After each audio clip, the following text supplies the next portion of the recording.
Mr. Speaker, the President of the United States believes that government can do the job better than the private sector. He's proven he's believed that because he, in effect, is taking over the health industry and using the federal government to do it.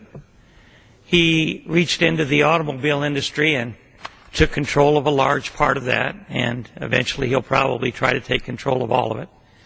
He's reached into the financial industry across this country and has scared the financial industry to death, with some with fairly good results, but the fact of the matter is it's more government control. And now he wants to take over the energy industry. The long socialist arm of the president is reaching out and trying to take over every area of the private sector. He believes in total government control over the economy. And if you don't believe it, all you have to do is look at the record over the last year and a half. The thing that bothers me is the detrimental effect it's having on the American people. Unemployment is still close to 10%. We're now seeing a tragedy in the Gulf, as Mr. Poe talked about. And instead of really solving that problem, what he's doing now is compounding it by saying no drilling down there for 6 months. And all these people, as Mr. Poe said, are going to lose their jobs if the ruling of the court today is reversed when it goes to a higher court.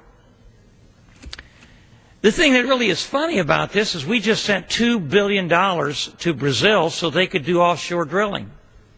I guess we don't care much about the environment down there. And we're certainly going to have to buy oil from them because we're going to lose the oil that's going to be produced down in the Gulf. We're going to be more dependent on Saudi Arabia, on Africa, on Venezuela, Mexico, and probably Brazil, because we want to clean up the environment by using windmills and solar panels and geothermal energy sources. We've got the energy here in the United States to solve these problems. We don't need to be sending Mr. Soros money in Brazil so he can make more money by doing offshore drilling with our taxpayers' money. We don't need to be sending those jobs down there. As Mr. Poe said, those jobs are going to go down there. They're going to go someplace else because they can't keep those rigs moving in the Gulf if they're not producing. And so those people who are entrepreneurs are going to take those rigs and they're going to move them someplace else. And along with them will go the jobs. And possibly the impact could be as many as 150,000 Americans will be out of work. This administration is on the wrong track. They have been on the wrong track since the Obama administration took office.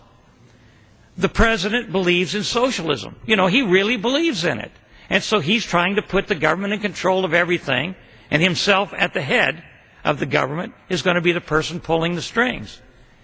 And the American people, I hope, are going to realize that. And I hope in the November elections they're going to say that we got to change that and give us a House and a Senate that can stop his runaway socialistic agenda.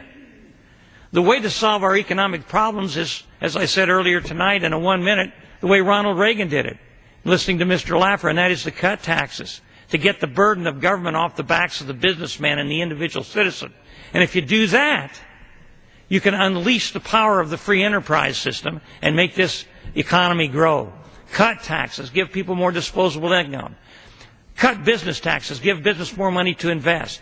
Create an environment where people can buy more because they have more money to spend. Instead, at the end of this year, the Democrats want to let all the tax cuts we put in place expire. That, in effect, is a tax increase. And then they're talking about additional taxes. Mr. Hoyer today gave a speech saying we have to increase taxes because the deficit is so large. They've made it so large, into the trillions and trillions and trillions of dollars. And now they're saying we have to raise taxes, take more blood out of the American taxpayer to pay for their mistakes. And that's only going to compound the problem, because if you take money out of their pocket, they won't have it to spend. And if they don't have it to spend, they won't buy, and they'll be more unemployed. Whereas if you do the opposite and give them more of their tax money to spend and reduce the taxes, they'll be able to buy more and the economy will flourish. Reagan knew it. Art Laffer knew it, and we had 20 years of economic expansion because of it. But these guys and the president want control of everything. And so the American people have to wake up, Mr. Speaker. They have to realize what's at stake. not only the future that we face, but the future our kids face and our posterity. They're going to have a worse form of life, a worse quality of life if we don't reverse what we're doing right now.